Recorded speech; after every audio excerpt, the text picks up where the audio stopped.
Hi, my name is Nicolette Durso, and this is my third book critique.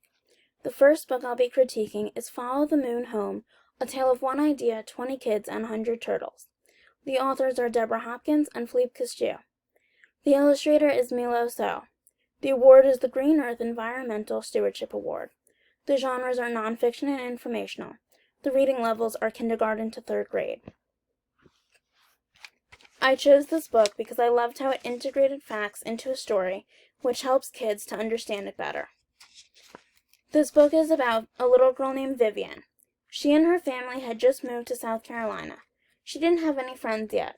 At her new school, her teacher, Mr. J, wanted the class to find a problem with the environment. At first, Vivian had no luck. When the weekend came, she went down to the beach to dig some holes with her mother. She was told she had to refill the holes, but she didn't quite understand why. Her classmate Clementine told her all about the loggerhead turtles. Vivian learns just how dangerous it is for the turtles that everyone keeps their lights on at night.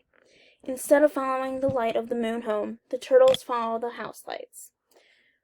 Vivian is absolutely horrified at this. So after the weekend's over, she and her new friend Clementine go into class together and talk to Mr. J about it. They say that they want to do something to help, but they're not sure what. Mr. J thinks this is a great idea to help the baby turtles. So he rallies up the whole class together, and they make a project out of it. They start making flyers and telling everyone why they should help the turtles and how they should help the turtles. After a while, their plan works. The flyers have been put up everywhere, and everyone listens, just in time to shut their lights off for the arrival of the new baby turtles to follow the moon. The first lesson I'll be doing is a 2nd grade history lesson. The objectives are students will create a way to protect the beach and the turtle eggs. After listening to the story, the students are asked to think about the problem that Vivian found while out with her mother and why she felt it was a problem. So, with thinking about what the problems are, the students are using critical thinking. The students will then get into small groups and construct a way of protecting the eggs.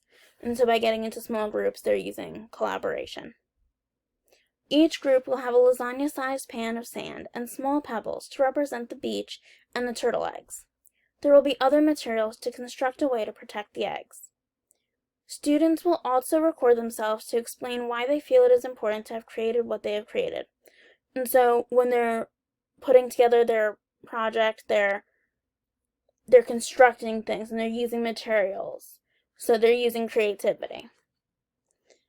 After all the projects are complete, students will go around the classroom to each group and view other students' projects and listen to why they created it.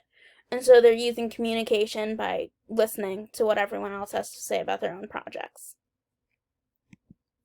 The second lesson I have is a 3rd grade English lesson.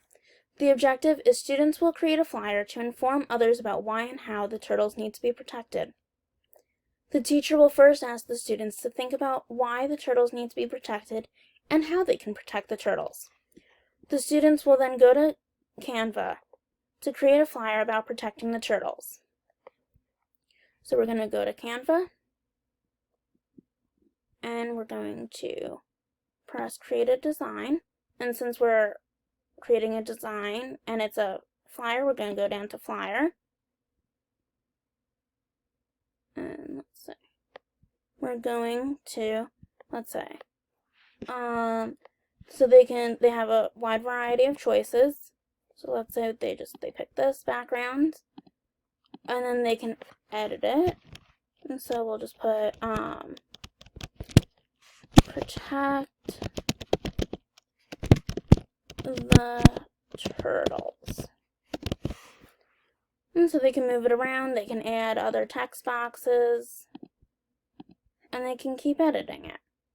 So when they're done, they'll come to me, let me know, and I'll help them print the flyers so we can put them all around the classroom and outside so everyone else can be aware of the turtles.